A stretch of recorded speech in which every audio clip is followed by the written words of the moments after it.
No, what I would say is this, like, Dom, if you had to outline it, because as you say, a few weeks ago when we pointed out Misfits were on the rise, it looked like they had just cynically band-aided their team. As you say, that is just the way you win in League of Legends right now. Like, if someone makes this comp, Dom, it just wins right now, right? So we're going to, like, let's be real, it's just on top. But you could have something, let's just say on, could be Nara, obviously. Let's say on top, tank jungle, fucking carry mid laners like Silas or something like that, fucking Twitch or some dog shit. Zeri is the fucking ADC, and then Enchanter bot laners, like, that's about it. That comp will just win right now. That's just the formula in it. It's definitely the formula for LEC. I mean, when you go to like top teams, I mean, even V5, who's been struggling recently, they beat Top, which was the best team in LPL, running essentially this. They were just running Orin and shit. So even at like the top level, it seems like Orin is just becoming a super strong pick. I think that the main thing is that Misfits, just everyone plays a similar role in the game. Like, sure, you'll have games. It's not that Irrelevant only plays Orin every single game, right? It's that when he's not playing Orin, if he has to play a carry matchup, he's playing something like Gwen or Gnar that can also be weak-sided. It can also be left alone. It will just have like a different role within the team fights where it'll like hit a power spike at a different time. But he knows what he's supposed to do in the game. Like when you watch Misfits, I feel like they're just like the perfect team that shows you how strong having an identity is. Everyone knows what they're supposed to do in the game, so it doesn't matter really if they have like a couple different champions.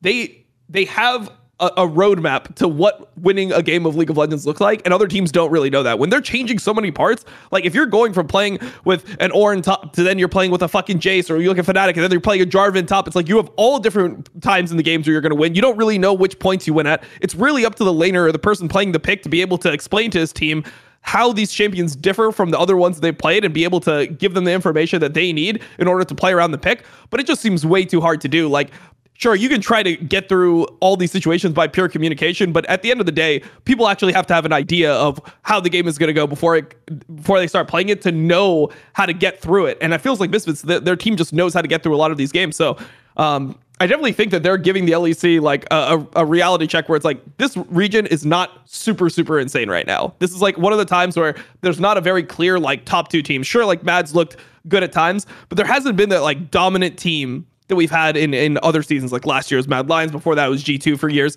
So when the league doesn't have that super high tier team, the way you win is by drafting safe. Like you do what LCS used to do, right? Like the way that you win, the easiest way to win is by drafting control mage mid, tank top, AD carry that scales, and a jungle that could just like be a jack of all trades, can do whatever you need in the game. Some champion like Trundle or Poppy that can kind of do drakes, can gank when you need it, and it's just flexible in terms of what they want to do. So I think that right now, I mean, when I tweeted out, when you look at Misfits as a team, they are the type of team that doesn't have a higher average level of skill on their team than almost any other team they're competing with. Like they might have like the 8th or 9th highest average level of skill of their players in the league, but because they actually have they have an idea of how to win, because they have an identity, they're just getting carried by it. So it's, once again, I feel the same way about them, that if they end up in a situation where they're playing a best of 5 in playoffs, they're probably not going to be favorites over the teams that get a week to prepare and they really get to,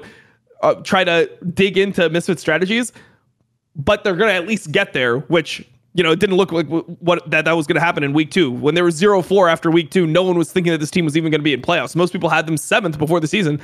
And after that first 2 weeks, people had them like 10th. So I feel like XL just has to look at Misfits and be like, we need to be them. Like if we could be them, we could just be a better version of them because we have slightly better players.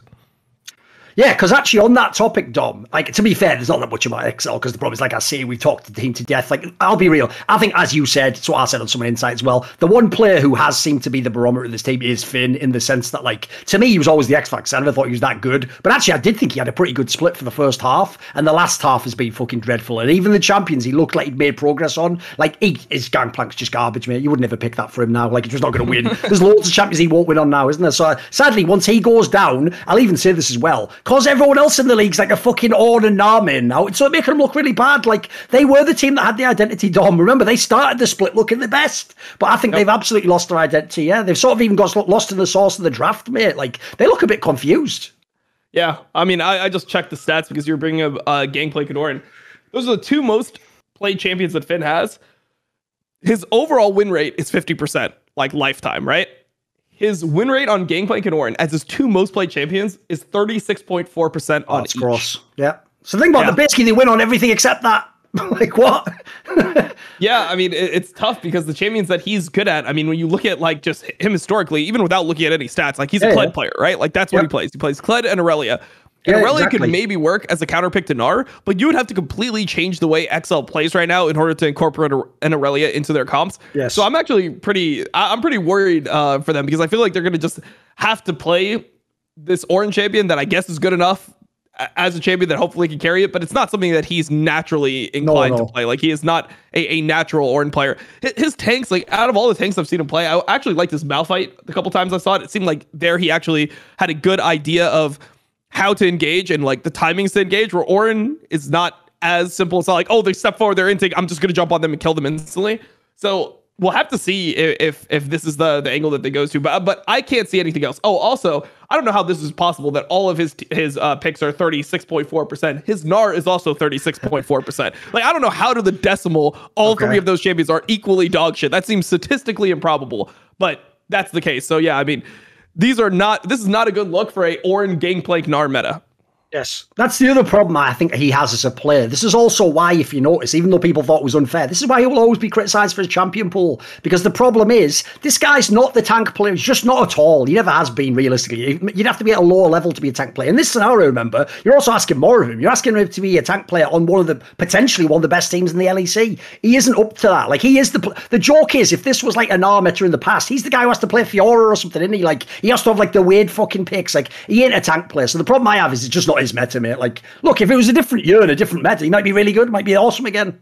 I think my problem with that is that, like, he's just like, even when it was a carry meta, he never was somebody who you wanted on your team in a carry meta. It's like, oh, we always just prefer the other carry players in this league. Like, if you get into a carry meta where you're starting to play those like Aurelias and Kled, like, you'd want BB over him any fucking day. You want like half the people that are above him right now in the standings to be over him any day. So I don't know. I just feel like he's just really streaky as a player, and this is a horrible time to have this like slump in gameplay right before playoffs. Well, here's the segue then, because what's funny is, even though nobody would have said this at the beginning of the split, because barely anyone knew the guy from the RLs, dude, the joke is, if I could go back in a time machine now, and instead of Finn, I'd just put the irrelevant guy onto fucking XL, dude, they probably would be the best team in the LEC. Like, that guy, like you said earlier, because he's on a team, unfortunately, where the main win conditions and what's going off on your screen, doing all the kills, is Vethi or Neon, he's never going to get credit, because obviously they're the ones winning the game. But like, mate, this guy's been like, if you want to look at the beginning of the split to now, he might be the most improved player of the whole split. Like, he's actually really solid now. It's obviously his meta, to be fair, but yeah, he looks good. I mean, I like that guy. Good in team fights, everything, yeah. He seems like he knows what he's doing. I mean, he's not getting gapped super fucking hard in lanes. Like, if you look at his stats, I mean, he's down a little bit of gold, a little bit of CS, but when he's playing permanently bad matchups, like, that's exactly what you want out of him. He never insta the game.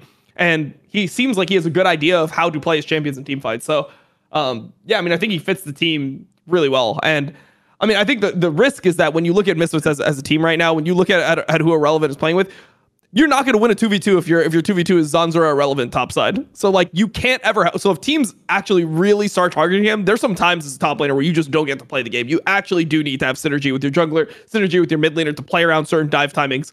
And yeah, just prevent yourself. Also, there's a fucking bug in the game right now. I don't know if you saw it, but the turrets have been bugged in the game for like the whole patch, and and it's a significant buff. So the way the turrets are supposed to work is they do a normal turret shot, and then it's supposed to ramp up 3 times. It's supposed to be 140% the next time, then 180%, and then 220%. Now it goes max to 140. So dives are way easier to do. Like, once you get a couple items, you become way too tanky. You can take way too many turret shots. Obviously that adds up. Like, if you go over time, you're like going to be able to take like an extra turret shot by like the 3rd or 4th turret shot. So I'm a little bit scared if teams start really diving him, because he doesn't seem like he ever has a jungler. Like, this team's never playing around him. But that being said, I mean, he's done his job. Like, this is the level you expect from an LEC top laner. Like, he looks like he belongs in the LEC at least. Yes. The other thing as well, by the way, I touched on it last week because I like to get ahead of these dog shit narratives. Mate, this is how you know Reddit does not... They either don't watch the games, Dom, or they don't know anything that they're seeing. Because the entire threads, go and look at all of the Misfits threads. It's just fucking idiots going... there's two narratives they push hard as fuck. It isn't, by the way, the obvious ones like, wow, isn't Vethiel like an MVP candidate again? Wow, Neon's like a top 3 fucking ADC. Those would be great conversations to have. Instead, here's the two narratives they spam over and over. They go, lol, because they know that they're getting fired, everyone's trying really hard. Not even true if you look at the fucking win rate, you moron. They had a 4-0 week just before, like, they fucking did the thing and then they 0-2'd. Yeah, but then they were like 5-0, then they 0-2'd, then they did a 4-0. Like, what are you talking about? They didn't even 0-2. They 1-1. Oh, 1-1 then. So, yeah, like I said, dude, they'd already done the turnaround before they got Zanzara. The joke was, that's why motherfuckers were even saying, like, Zlatan's not bad. Like, because he wasn't even doing anything in the games they were winning. He even said it in interviews himself. There was one game they won and he was sort of like, I don't know how we won it. And I was like, fair play that you admit it. But then the other angle is this. Then it's the Zanzara one. It's like, it's Zanzara, 100% win rate. Oh, it doesn't fucking matter, does it? It doesn't matter. Like, watch it with your eyes, Dom. You're a jungler, mate.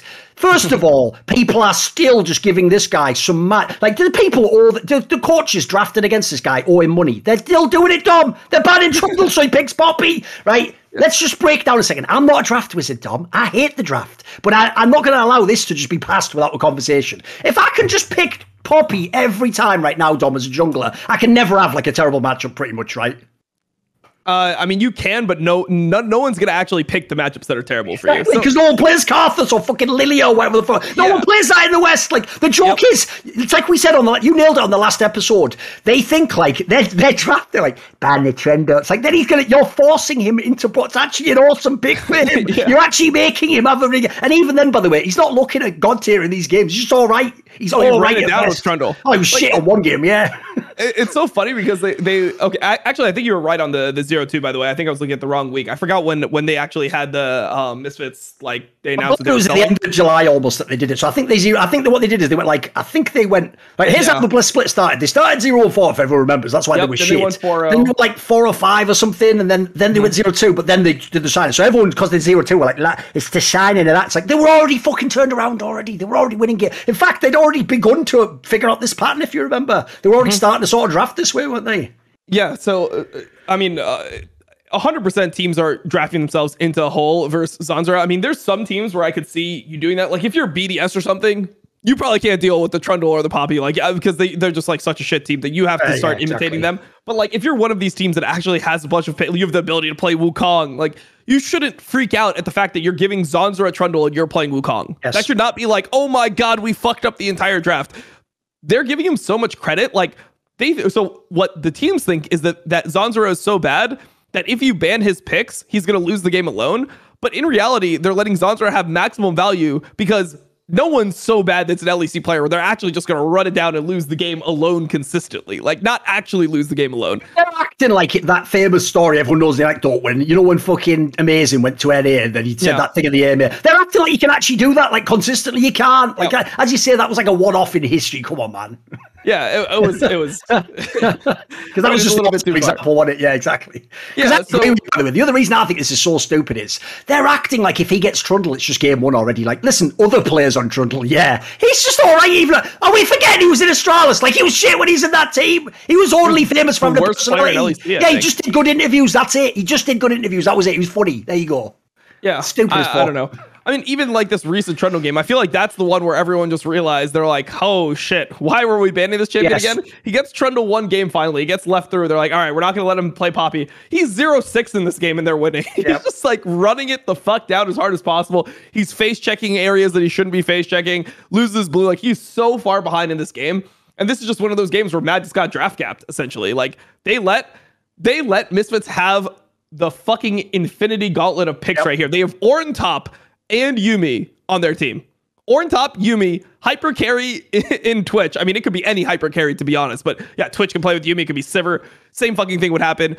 Tank jungler, which is the Trundle here, and then they have a Silas mid. Like, it's literally like they just have every fucking pick that they could possibly want. You just can't let them play that. Like, make them have to play something else. Make them have to play early game. If you get Misfits to play something like a Kalista, like a Mumu or something like that, you've got it in the bag. Just ban Orin. First, these top laners, just ban Orin. If you're playing against Astralis, if you're playing against Misfits, just ban the champion. Don't even force yourselves to deal with something because you're not good enough. You're not going to be able to win the game before Orin is relevant. Orin is going to then carry. Yes. No, I'm totally with you on that. That's to go back to what you said earlier. Despite the fact that on paper and in terms of who they're beating and where they are right in the league, technically we actually should have to have that discussion of like, is Misfits the best team in the LEC? The problem is though, unlike every other team, Dom, as you're seeing right now, dude, we could in 5 minutes put together a pretty good draft strategy for them in playoffs if it's the same way the patch plays out. Like right now, dude, we could just shut them down ourselves. We could be the coaching staff of whoever they play. Like it's because as you say, you can just be cynical with this team. Like even your angle like that. Like the point is, you can't bat out players like Vethio. They have all the mid lane champs. You don't need to though. You just make Neon's life harder. You fuck up the top lane, and then you just give fucking Trundle or whatever he wants in jungle. It's not going to win the game in jungle, is he? So, like to me, that's the sad thing. Even though they've had this mega streak and they're beating all these top teams, and yeah, you've got to give them like the on paper credit. I don't give them the actual credit. Like this, I'll just say it right now. I don't care who they've beaten. Misfits can't with this lineup. Misfits can't win this LEC split. I don't care what anyone thinks. And the reason I say that is this, Dom. This is an analytical point that a lot of fans never get, but it's one I've always used in Counter-Strike. The reason why I know they can't win, Dom, is because A, there's still room to fuck with them in the draft. And the way they currently win, mate, how many times, A, the team's just into them, and then B, is it just the Vethio Neon show? Like, they need those guys to be, like, literally top 3 players at their roles to have a chance to win some of these games against top tier. That can't happen 5 games in a row. Like, even though, by the way, we can have a cool discussion now, I thought we would, about those 2 players, but that ain't enough in LEC. Like, you go against these other teams, they're stacked. Because that's one thing I do think is the case, by the way.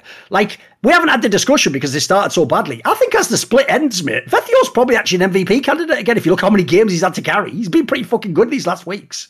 Yeah, he's good. I mean, no one's touching Niski for me this split unless like Mad goes 0-3 or something in the last week because I mean, I just think that there's too much of a difference there. But I mean, I think Vethio is somebody who deserves recognition. I mean, they just. I'm not assuming you have to make him win, but he's got to be in the shortlist. If we get like 3 or 4 names picked out, he'd be one by now, especially where Misfits is. Yeah, I don't know. I would have to think about that. I mean, he's definitely somebody I would consider. I also would have like Perks on my short list. I would have probably Trimby from Rogue, depending on where they place. He'd probably be there. Niski. Yeah, I mean, yeah, he'd probably make like a 4th or 5th on my short list. Yeah, people forget there's a lot of names that aren't going to be on there that we're used to seeing. There's a lot that didn't make it this split. That way. I mean, you can't. I don't care how much you like G2. You can't say that a G2 player is MVP. Come on, like, no, you can't. That's just ridiculous at this point. Although what's great is that you did just like under the wire just slip in that Perks will be an MVP candidate, which I obviously agree with, but it's just the usual bit that gets all they all just come to our fucking comment section, don't they? Yeah, everyone who hates Perks like camps outside our comment section, like ready to type something in. So anyway, it is true though. On the other angle though, obviously he's been one of your guys that you've appreciated for a long time. We had him on the Crackdown years and years ago when he was on like fucking Schalke or something with Neon. But actually, dude, the difference is in the last split, I thought Neon was slightly overhyped because he was just playing the broken Jinx everyone's playing, like, and Jinx, you just giving him late games where he's fed, like, what do you want? But I have to say, mate, this split is the one he's really impressed me. Like, dude, right now, if we stop time right now and we had to draft ADCs, I'd be taking him top 3 or top 4, mate. If not, maybe higher. Like, he's really good. Yeah, he's really good, and he can play a different style before. I mean, like farming for late game as an AD carry on Jinx and then getting one team fight where you reset all over the place. It's just when you play a champion that's my numbers in it, I know. Come on. Yeah, I mean you play a champion that's that broken consistently, and then even the way that a lot of Misfits games went, where they were just getting like absolutely shit on, and then randomly they would get like 1 kill, Jinx would reset, ace the whole team, they just beat Fnatic at the end of the split. Like those wins didn't feel as good. But now you're starting to see like the variety of champions that he's playing. You know, like he had let me check his games of Legends, but I'm sure he had some Kai'Sa games. He's playing Zeri, he's playing Twitch. Like he has all these different picks that he's playing on, and he can still go back to the Jinx if they ever need it. So I feel like that's what makes him different. He's even playing Sever for fuck's sake. Like, he has a pretty good pool. People don't realize, yeah. Yeah, no, he's been solid. So and also, I mean, here's the other thing. It's like his support is not very good. So your support is not very good. There's another thing, by the way. Notice that, Dom. There's another thing that's interesting. No matter how many games Misfits win, dude, you don't even see the name Mercer ever mentioned.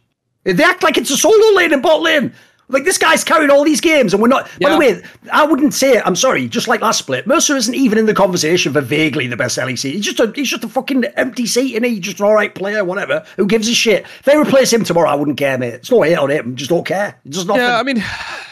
Yeah, it is what it is. He's found some decent engages. I mean, I'm trying to think about like his games. There's only one game that I really remember him smurfing on, and that was like the Mumu game where he got like a couple like really insane ults. I think that was versus Fnatic, I believe. Yeah, it was against Fnatic. So. Yeah, so that's like the only game where I was like really impressed. Outside of that, I mean, he's playing tank supports. He's doing his job. He played the Yuumi, which is good, because he hasn't been playing it in Enchantress much. I just think that in general, this team, like, they're very formulaic, and essentially the formula is either you play Yuumi because it's so broken, or you're just going to play an engaged support every game. I don't know if they'll be able to deal with like the mid range. Like he played Tahm Kench earlier in the split. I was never a fan of his Tahm Kench, so Senna's Tahm seems off the table with them. And I just feel like it would be easy to like comp around them. Let's say you ban Yuumi, you force them to play something like a Leona, and then you're just playing like you just slam like Braum or Tahm Kench every game, or Renata. Like, is he going to be able to play against that trio consistently? And I mean, I would guess that the answer would be no. But I mean, we'll have to see. I mean, he definitely is looking better. His start to the split was fucking terrible. It was abysmal. He's definitely playing better. I wouldn't say he's like the worst support in LEC or anything, but he's definitely not special. He's not. The problem is he is going to be the worst in the playoffs, though. Like, look, as much as I've shit on Lavrov's actually not bad now, mate. He's actually sort of turning the corner a little bit. Like, this little guy will be the worst support in the playoffs. I'm sorry, it just will be. I'm not hating. We've got some, by the way, I will also say I do think support roles are more stacked in Europe, especially now we've got fuckers like the Yongun guy on Astral. Like, it's a pretty good role now, by the way, if people don't realise. It's pretty banging. So it's fair play to Misfits for winning without him. By the way, actually, people, I want to know on that one, where would you go on this? Because I saw people saying that you should give Misfits like staff credit for this. Because to be fair, they have like drafted around, they figured things out. How much like do you think Band-Aid and or find out the formula? How much does that transfer to giving credit to coaching staff to you? So I mean, I had a tweet that I could literally I had a tweet about this specifically, where you can never know what a coaching staff does, right? You literally can just not know. They could be fucking useless, and the players could be like, "Hey, like fuck those guys. We're just gonna draft what we want to draft." You could just have some Miffy type guy or whatever. Yeah, exactly. Yeah, of course. You never fucking know what a coaching staff is really doing unless you watch them. So essentially, the only way you can judge a coaching staff, and this is why I hate the coaching staff of the Split Award, because it's just like it's so meaningless because you never know what they're actually doing, is you just take what you'd expect from the team and then you take where they're positioned, and whatever the difference is between your expectations and reality, whatever that difference is, you just attribute that to coaching staff. That's like how you have to do it. So basically how they do it in sports. Like in the NBA, that's how you win Coach of the Year. You take the team that had 20 wins, Dom, and then you just get a good player, and you get like 55 wins, and you get Coach of the Split. Yeah, that's how you do it. Yeah, I mean, I think that's the only reason why. Like, I'm down to change my methodology. That's what I do. When people ask me, who do you think is the coaching staff of the Split, I just always say that shit. But I don't actually. I mean, if there's a better way, I'm down for it. That's just the best way I've thought of to try to come up with this arbitrary award. Yeah, it's fair enough. I just thought I'd throw it out there as a topic. Want to see more cool, funny, interesting clips based on topics from my content? Well, subscribe to this channel then, or, you know, be a pleb and don't.